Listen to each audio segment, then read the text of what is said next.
Pantry Purgers. Welcome to Mom's Kitchen Lessons. This is the broccoli that I picked in the garden this morning. I'm just giving it a quick saute on a fairly high heat with no oil. I had it covered with foil to let the moisture from the broccoli be all we need. That's why we don't need any oil.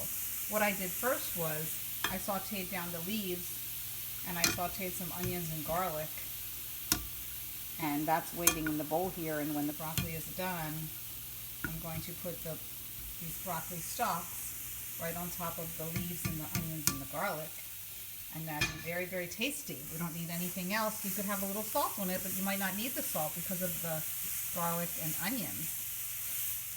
This is looking really, really bright green.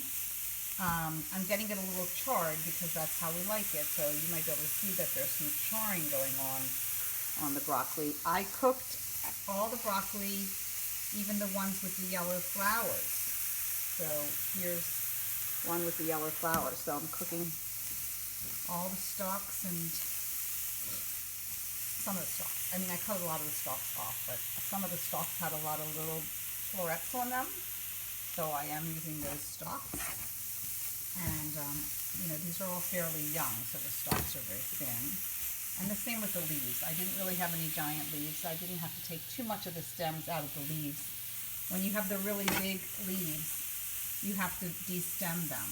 The stems are too tough. But this is looking really, really good. And it's going to be delicious. So I just wanted to show you what I did with all that broccoli I picked from the garden. So we're going to enjoy this for dinner, and I hope you give it a try. If you get some fresh broccoli, you can just saute it in a pan with no oil. It's going to be really, really good. Enjoy!